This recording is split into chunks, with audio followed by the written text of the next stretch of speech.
मैंने इच्छर सिंह को बताया कि पुलिस मेरे पीछे लगी है, मगर मैं यहाँ से किसी तरह बम्बई जाना चाहता हूँ, जहाँ एक पुराने दोस्त से मुझे स्मगलिंग की एक रकम वसूल करनी है। फिर वहाँ से मैं राजस्थानी की सरहद पार करके अपने मुल्क वापस जाऊँगा। इच्छर सिंह बोला, ये कोई मुश्किल काम नहीं है। मैं तुम्हारे साथ एक आदमी रवाना कर दूँगा जो तुम्हें दिल्ली तक छोड़ आएगा। अगर आगे तुम अकेले नहीं जा सकोगे तो वो तुम्हारे साथ बम्बई तक जा सकेगा। मैंने कहा, नहीं नहीं इच्छर सिंह, मुंबई तक जाने की ज़रूरत नहीं। अगर तुम मुझे जलंधर से निकाल दो तो मैं दिल्ली में भी अकेला पहुंच सकता हूं। इच्छर सिंह बोला, ऐसी बात नहीं है। पंजाब में तुम्हारे पकड़े जाने का खतरा हो सकता है, इसलिए मेरा आदमी तुम्हारे साथ होगा जो हर खतरे से तुम्हारी हिफाजत करेगा, लेकिन तुम्हें सिख बनना पड़ेगा। इच्छर सिंह मेरे बड़े हुए सरदार और दाढ़ी के बालों की तरह देखकर मुस्कुराने लगा। यार तुम आधे सिख तो अब भी हो, बस सर के बालों को पीछे से ऊपर लाकर जूड़ा बांधना पड़ेगा। सरदार दाढ़ी के बाल जेल में ही बढ़ गए थे और मुझे हजामत का मौका ही नहीं मिला था। इच्छर सिंह ने खुद मेरे बालों को सर के ऊपर जूड़े की शक्ल में बांधा। जूड़ा छोटा था, लेकिन इच्छर सिंह ने इसको रुमाल से बांधकर मेरे सर पर सिखों की तर्ज की निस्वारी रंग की पगड़ी बांध दी। मेरी दाढ़ी और मूंछों में कंघी करके इन्हें भी ऊपर पगड़ी के अंदर चढ़ा दिया गया। मैंने आईने में अपनी शक्ल देखी तो एक सामने रंग का सिख नौजवान मुझे घूर रहा था। मैं हुलिये के एतबार से पूरा सिख बन गया था। इच्छर सिंह बोला, अब तुम्हारा नाम दिल्ली तक हर नाम सिंह है। पुलिस वालों ऐसी की तैसी, इनका नगर दादा भी तुम्हें नहीं पहचान सकता। मेरा आदमी शेर सिंह तुम्हारे साथ होगा। तुम दोनों दिल्ली गुरुद्वारा जन्म स्थान की यात्रा करने जा रहे हो। कोई अगर कुछ पूछे तो तुम गूंगे बन जाना, बाकी सारी बात शेर सिंह करेगा। मैं से सब समझा दूंगा। मुझे गर्म जैकेट और पतलून पहनने को दे दी गई। मेरे रबड़ के जूते भी चमड़े के जूतों से तब्दील कर दिए गए। रिवॉल्वर और शाम का मनका मैंने जैकेट के अंदरूनी जेबों में रख लिया। इच्छर सिंह ने शेर सिंह से मुझे मिलाया। ये कदेड़ उम्र का तनोमन सिख था। इच्छर सिंह ने मुझे 200 रुपये अलग दिए और इच्छर सिंह ने शेर सिंह को दिल्ली तक का 3 आदमियों का किराया अलग दिया। दोपहर के बाद इच्छर सिंह ने मुझे गले लगाकर रुखसत किया और बोला, करमदीन, तुम हमारे भाई हो। जब कभी किसी किस्म की जरूरत पड़े तो मुझे जरूर याद करना। इच्छर सिंह के खलूस ने मुझे बेहद मुतासर किया। मैं शेर सिंह के साथ खेतों खेत अमृतसर को जाता सड़क की तरफ रवाना हो गया। वहां पहले से ही एक बंद जीप तैयार थी। जीप का ड्राइवर एक बूढ़ा सिख था। जीप ने हमें अमृतसर के मुज़ाफ़ात में खेतों में खड़ी एक हवेली में पहुंचा दिया। यहाँ हमारे लिए पहले से बिस्तर लगे थे। हमने खाना खाया और बिस्तरों में बैठ के शेर सिंह बम्बई एक्सप्रेस में 2 नशिस्तें बुक करवा कर आया। ये फर्स्ट क्लास की सीटें थी, क्योंकि फर्स्ट क्लास के मुसाफिरों से पूछगिछ करने की ज़रूरत बहुत कम होती है। शेर सिंह का अपना टिकट दिल्ली तक था। हम जीप में बैठकर 8:15 बजे रेलवे स्टेशन पहुंच गए। मैं पूरा सिख लग रहा था। मुझे पुलिस भी नहीं पहचान सकती थी। एक हाथ में कड़ा था। चमड़े का एक थैला मेरे पास था, जिसमें एक तौलिया, कंघी और टूथपेस्ट वगैरह रखा हुआ था। हम अपने डब्बे में जाकर बैठ के प्लेटफार्म पर 2-3 सिख सिपाही चल फिर रहे थे। एक सिपाही काउंटर पर जलती अंगीठी पर हाथ सेंक रहा था। सर्दी काफी थी। फर्स्ट क्लास के डब्बे में 2 हिंदू भी सफर कर रहे थे। ट्रेन ठीक वक्त पर रवाना हो गई। जलंधर का रेलवे स्टेशन करीब आया तो शेर सिंह ने मुझे इशारा किया और मैं ऊपर बर्थ पर जाकर लेट गया। जलंधर रेलवे स्टेशन पर ट्रेन थोड़ी देर के लिए रुकी, फिर भी एक थानेदार अंदर आ गया। मैंने आंखें बंद कर ली। थानेदार ने हिंदू को देखा, फिर शेर सिंह की तरफ मुतवज्जह होकर बोला, सरदार जी कहाँ जा रहे हो? शेर सिंह ने मूंछों पर हाथ फेरते हुए रौबदार आवाज में कहा, गुरुद्वारा आस्थान के दर्शनों को जा रहे हैं। क्यों, तुम्हें कोई इतराज है? थानेदार हनीफ सा होकर बोला, नहीं सरदार जी, हमें क्या इतराज हो सकता है? शौक से जाइए, ये ऊपर आपका साथी है।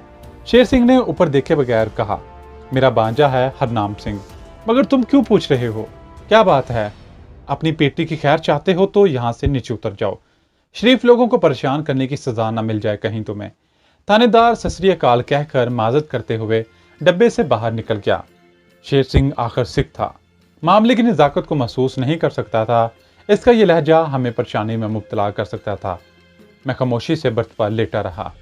गाड़ी जलंधर स्टेशन से रवाना हुई तो हिंदू मुसाफिर शेर सिंह की खुशामद करने लगे। एक हिंदू बोला, सरदार जी, आपने खूब खबर ली थानेदार की। ये बड़े बदतमीज होते हैं जी। शरीफ और बदमाश में फर्क ही नहीं करते, सबको एक ही लाठी से हाँकते हैं। शेर सिंह ने बड़े उखड़े लहजे में गाली देकर कहा, मैं तो इनके। अब मैं दिल में दुआ करने लगा जल्द दिल्ली शहर आ जाए और मैं शेर सिंह को रुखसत करूं। ये सीधा साधा पत्थर के ज़माने का मुखलस आदमी कहीं मुझे किसी मुश्किल में ना फंसा दे। मैं मेरठ छावनी तक ऊपर बर्थ पर ही लेटा रहा। नींद मुझे बिल्कुल नहीं आ रही थी। मेरठ छावनी पर भी 2 पुलिस के आदमी अंदर आ गए। खुदा का शुक्र रहा कि वो कोई पूछगछ किए बगैर ही चले गए। मेरठ छावनी पर पू फट गई थी। मेरठ छावनी के मुझे ज्यादा फिक्र थी। यहाँ से ट्रेन चली तो मैं सो गया। आंख खुली तो गाड़ी की रफ्तार बहुत ही धीमी हो गई थी और शेर सिंह मुझे हिलाकर जगा रहा था। उठो हर नाम से आगे इनकी मां की दिल्ली। मैंने बर्थ से जाकर नीचे देखा। डब्बा खाली था। हिंदू मुसाफिर जा चुके थे। शेर सिंह ने मुझे आहिस्ता से कहा, यहाँ से मैं चांदनी चौक की एक धर्मशाला में चला जाऊंगा। अब तुमसे जुदा हो रहा हूँ। आगे तुम्हें वाहे गुरु के हवाले करता हूँ। मेरे पास 50 रुपए बचे हैं, अगर जरूरत है तो ले लो। मैंने कहा, तुम्हारा शुक्रिया सरदार जी। ईश्वर सिंह ने मुझे 200 रुपये अलग दे दिए थे। वाहे गुरु तुम्हारी रक्षा करे। अच्छा भाई, अब तुम जानो तुम्हारा काम। सत श्री अकाल। ये कहकर शेर सिंह डब्बे से बाहर निकल गया। गाड़ी प्लेटफॉर्म पर रुक चुकी थी। मैंने अपने थैले को सीट पर रखा और साबुन और टूथपेस्ट लेकर बाथरूम में घुस गया। मैं ज्यादा से ज्यादा देर तक बाथरूम में रहा। मुंह धोकर दाढ़ी के बालों में हल्की हल्की कंघी की। कम बखत गाड़ी अभी तक दिल्ली स्टेशन पर ही खड़ी थी। बाथरूम से निकला तो डब्बे में एक हिंदू फैमिली विराजमान थी। एक हिंदू लाला था। इसकी बारी भर कम बीवी और एक नौजवान लड़की थी जिसने जर्द रंग की साड़ी पहन रखी थी। माथे पर तिलक लगा था। वो सामान को करीने से लगा रही थी। हिंदू लाला बार बार बिस्तर बिछाने की हिदायत कर रहा था।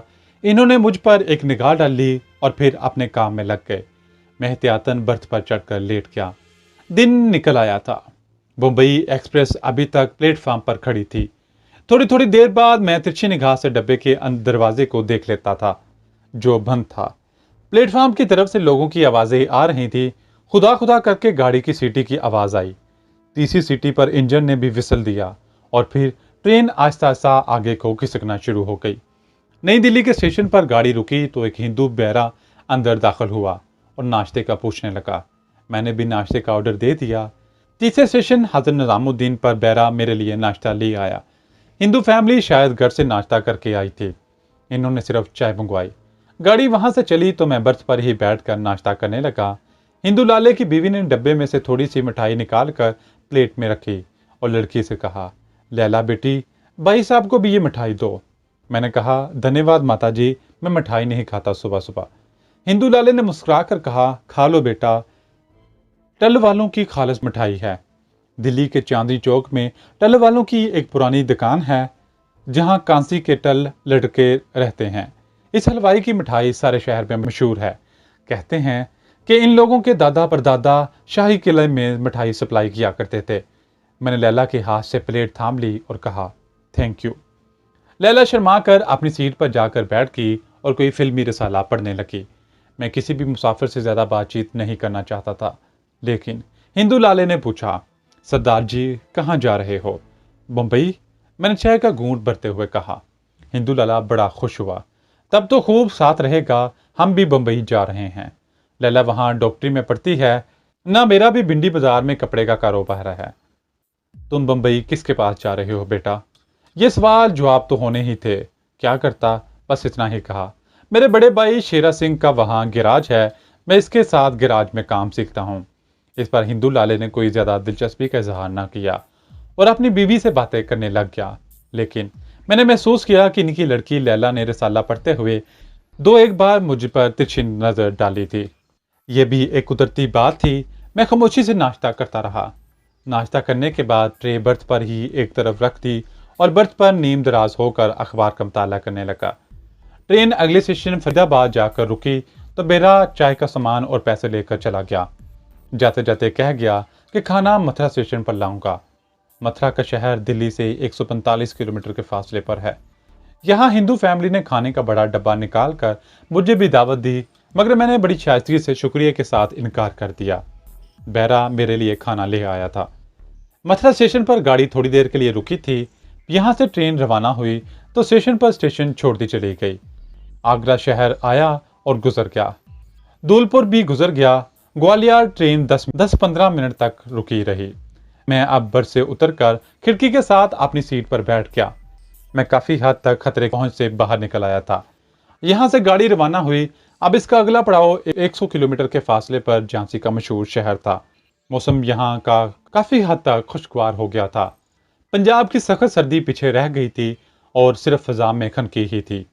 ट्रेन एक दरिया पर से गुजरी तो लैला मेरे साथ वाली खाली सीट की खिड़की में आकर बाहर दरिया का नजारा करने लगी। इसके स्याह बालों की लट हवा में उड़ रही थी। मेरे जज्बात में हलचल पैदा हुई तो मैंने अपने ख्यालात का रुख बदल दिया, क्योंकि इस किस्म के जज्बात का पैदा होना एक कमांडो के मिशन के मुनाफी होता है। अगरचा ये कुदरती बात होती है, मगर कमांडो इस किस्म के जज्बात से हमेशा अपने आप का बचाव करता है। मेरा मुंह भी खिड़की से बाहर था। एक बार हम दोनों की आंखें चार हुईं तो लैला मुस्कुराई। मैंने अपना चेहरा अंदर कर लिया और अखबार पढ़ने लगा। हिंदू लाले की बीवी पूरी सीट पर पड़ी खराटे ले रही थी। शाम के साए फैलने लगे थे। हिंदू लाला भी अपने बिस्तर पर नीम दराज था। झांसी पहुंचकर ट्रेन रुकी तो शाम का खाना आ गया। अब हिंदू लाले ने पूछा, बेटा तुमने अपना नाम तो बताया ही नहीं। हरनाम सिंह मेरा नाम है महाराज। बड़ा अच्छा नाम है। मजहबी सिख तो नहीं हो ना? मैंने यूं ही कह दिया, जी नहीं, मैं तो अकाली सिख हूँ। लाला हंसकर बोला, बम्बई में मेरे कई अकाली सिख दोस्त हैं। तुम भिंडी बाजार मेरी दुकान आना तो मैं बुलाऊंगा। भिंडी बाजार में आकर किसी स्वदेशी भंडार वाले लाला करमचंद का नाम पूछ लेना। मैंने कोई जवाब ना दिया। झांसी के बाद मिल्लतपुर आया तो रात हो गई थी। मैं बर्थ पर जाकर लेट गया। ट्रेन पूरी रफ्तार से उड़ी जा रही थी। कई छोटे छोटे स्टेशन गुजरते चले जा रहे थे। ट्रेन का अगला पड़ाव भोपाल था। भोपाल ट्रेन सुबह के वक्त पहुंची थी। जब रात काफी गहरी हो गई तो मैं बस से उतरकर बाथरूम में गया। बाथरूम से निकला तो देखा कि हिंदू फैमिली सारी की सारी सो रही थी। डब्बे की बत्ती भी इन्होंने मदम कर रखी थी। लैला अपनी बर्थ पर चादर ओढ़े पड़ी सो रही थी। मैं खामोशी से अपने बर्थ पर चढ़कर लेट गया। कुछ देर बाद मुझे बाथरूम खोलने की आवाज सुनाई दी। मैंने आंखें खोलकर जरा सा सर उठाकर देखा। लैला बाथरूम में दाखिल हो रही थी। मैंने आंखें बंद कर ली। कुछ देर बाद बाथरूम का दरवाजा खुलने और बंद होने की आवाज आई। मैंने आंखें बंद ही रखीं। अचानक मुझे अपने बाजू पर किसी के हाथ का लम्स महसूस हुआ। मैंने चूक कर आंखें खोल दी। डब्बे की धीमी रोशनी में मुझे लैला का पुरइसरार मुस्कुराता चेहरा दिखाई दिया। इसने मेरे करीब से गुजरते हुए मेरे हाथ में एक चिट थमा दी और अपनी सीट पर जाकर लेट गई। मैंने गर्दन घुमाकर देखा। इसके माता पिता बेखबर सो रहे थे। भारत में बड़ी आज़ादी है। लड़की अगर किसी को पसंद करती है तो इससे बेधड़क बात कर लेती है। शायद लैला को भी मैं पसंद आ गया था और इसने मुझे प्रेम पत्र लिखकर मेरे हाथ में थमा दिया था। मैंने छोटा सा कागज का टुकड़ा अपनी पतलून की जेब में रख लिया और आंखें बंद करके पड़ा रहा। अभी भोपाल नहीं आया था। कुछ देर बाद डब्बे के शीशों में से दिन की हल्की हल्की रोशनी अंदर आने लगी। फिर भोपाल का बहुत बड़ा रेलवे स्टेशन करीब आ गया। हिंदू फैमिली बारी बारी गुसल खाने में गई। सबसे आखिर में मैं गया। ट्रेन की रफ्तार हल्की हो रही थी। भोपाल करीब था। मैंने कागज का टुकड़ा जेब से निकाल कर देखा। इसने हिंदी में लिखा था, मुझे इस नंबर पर मुंबई पहुंचकर फ़ोन करना। नीचे इसका फ़ोन नंबर लिखा था। मैंने कागज़ का टुकड़ा पतलून की जेब में ठूंस लिया। गुसल खाने से फारग होकर बाहर निकला तो ट्रेन भोपाल के आलीशान रेलवे स्टेशन में दाखिल हो चुकी थी। मेरी नज़र लैला पर पड़ी। इसने मुस्कुराकर मुंह दूसरी तरफ कर लिया। फिर इसने मुझे चाय थर्मास में से निकाल कर दी और कहा, आप घर की चाय पिए। हिंदू लाले की बीवी बोली, ये लैला ने खुद बनाई है बेटा। यूं ही सफ़र तय होता रहा।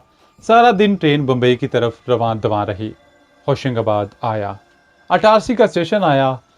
खंडोदा पहुंचे तो दिन बीत चुका था। रात के पहले पहर ट्रेन बुरहानपुर पहुंच गई। फिर रात आ गई।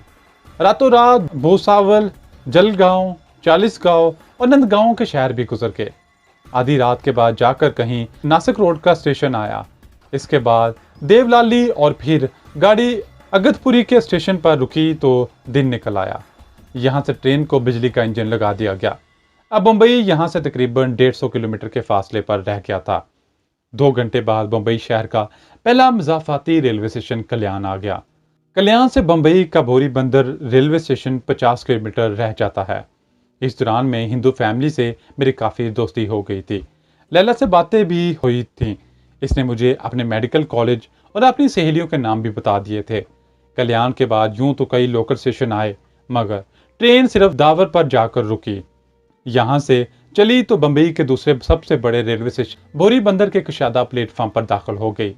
अब मैं हिंदू फैमिली और लैला को भूलकर बड़ी चौकस नजरों से प्लेटफॉर्म का जायजा ले रहा था।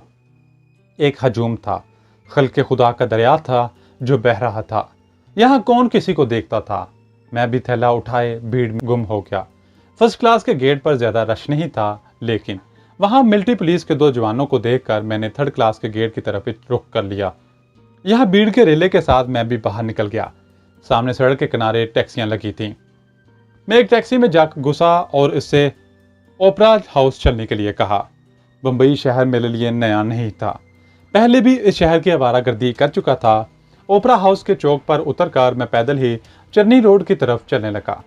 शहर में ट्रैफिक का शोर मचा था, लोगों का हजूम चल फिर रहा था। चर्नी रोड में दाखिल होने के बाद मोहतात हो गया।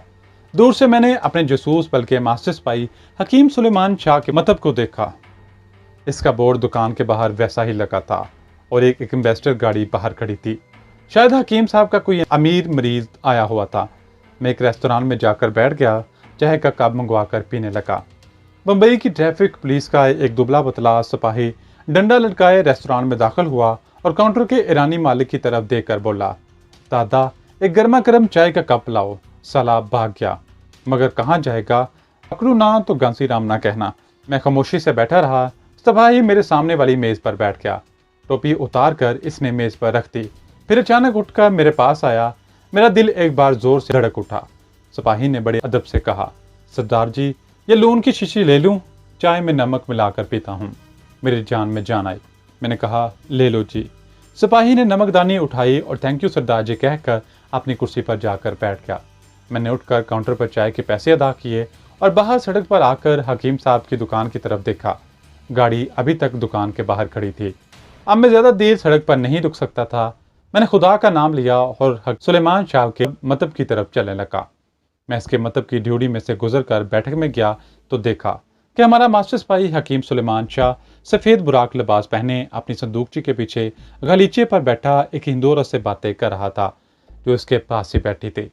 मैंने हाथ जोड़कर सलाम किया तो हकीम साहब ने नजरें उठाकर मुझे देखा, फिर कहा, बैठो सरदार जी, अभी देखता हूँ। इसके लहजे से अंदाजा ना लगा सका कि हकीम साहब ने मुझे पहचाना है या नहीं, क्योंकि इसका अंदाजा बिल्कुल कारोबारी और रोजमर्रा का था। मैं बैठक में फर्श पर चुपके से बैठ गया।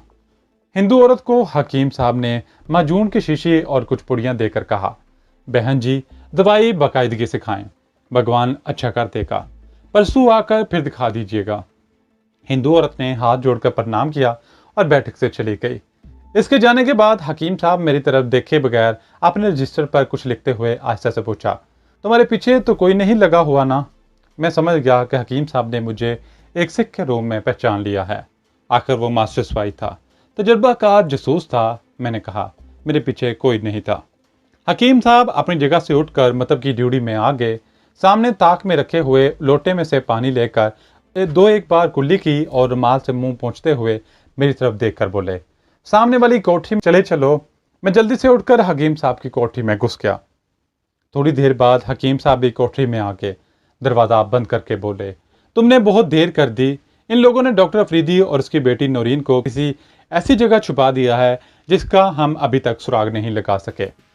मैंने हकीम साहब को बताया कि मेरे साथ क्या गुजरी, कैसे जम्मू में मेरा साथी शहीद हो गया लेकिन हमने टारगेट उड़ा दिया। हकीम साहब ने कहा, इसका मुझे पता चल गया था, लेकिन तुमने यहाँ आते आते बहुत देर कर दी है। मैंने कहा, इन लोगों ने हमारे साइंसदान डॉक्टर अफरीदी और इसकी बेटी को अगवा करके बड़ौदा अहमदाबाद के दरमियान जंगल के पुराने खंडर में ज़ेरे ज़मीन लेबॉर्ट्री में रखा हुआ था। अब वहाँ से इसे किसी दूसरी जगह क्यों ले गए हैं? सुलेमान शाह ने दरवाज़ा खोलकर बाहर देखा, फिर दरवाज़ा बंद करके बोले, भारतीय मिलिट्री इंटेलिजेंस को मुखबरी हुई थी कि पाकिस्तानी कमांडो डॉक्टर अफरीदी और इसकी बेटी को वापस निकालने भारत की सरहद में दाखिल हो चुके हैं। ये मुझे मेरे एक खास आदमी ने इतला दी थी। मैंने कहा, अब हमें क्या करना चाहिए, क्योंकि मेरा असली मिशन तो डॉक्टर अफरीदी और उसकी बेटी को यहाँ से निकाल कर पाकिस्तान पहुँचाना है। हकीम साहब बोले, मैं जानता हूँ। कुछ देर खामोश रहने के बाद कहने लगे, मैंने अपने एक खास एजेंट को डॉक्टर अफरीदी और इसकी बेटी का सुराग लगाने भेजा है। शायद वो कल शाम तक वापस आकर मुझे कोई इतला दे। ये अच्छा है कि तुम एक सिख के बेस में हो। तुम आज की रात किसी गुरुद्वारे में गुजारना। खबरदार किसी होटल में ना ठहरना। कल शाम को मेरे पास आना, मैं तुम्हारा इंतज़ार करूँगा। अब तुम जाओ।